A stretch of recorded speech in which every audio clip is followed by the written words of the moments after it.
Hi, welcome to Drew Abides this week. Fun to be coming to you another week along in this project.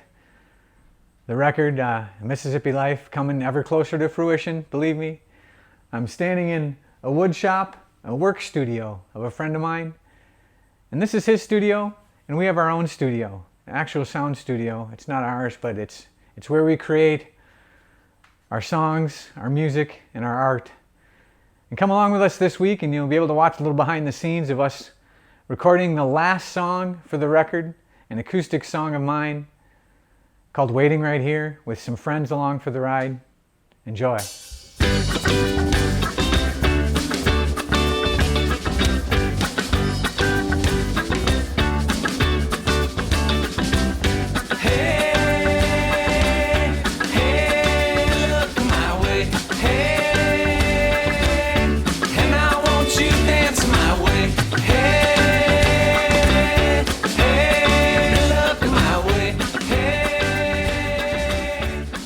I knew I wanted to have an acoustic song on the record, so I saved this one out and we put together a session where all of us were together in town at the same time and got some friends in to play along.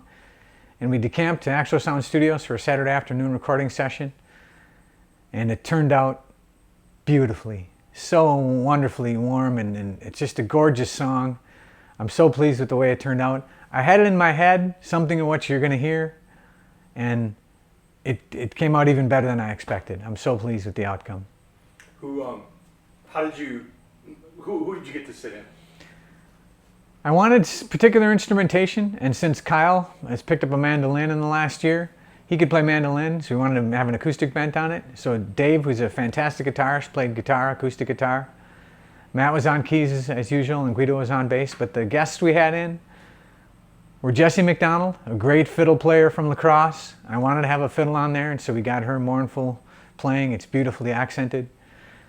We also had Matt Becker on accordion, not his normal instrument. He's a great keyboard player, but he owns an accordion. He's a good accordionist, and he played some mournful solos, some beautiful stuff.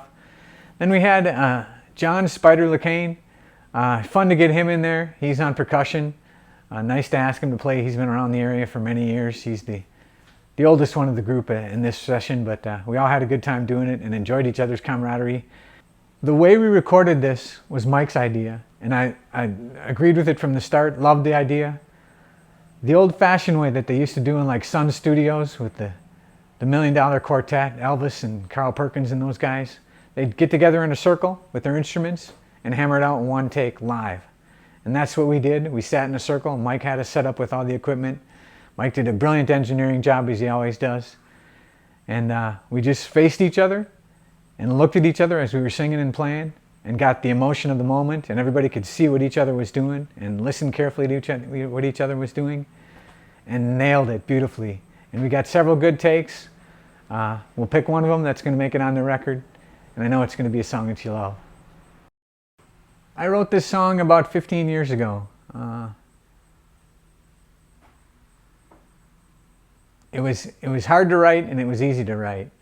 It kind of came spilling out of me in a bare moment of emotion. But it was also something that was bitter. No, that's wrong. Don't use that.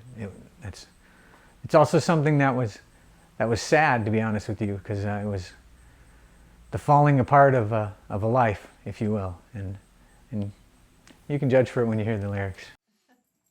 1, 2, 3, 4, 1, 2.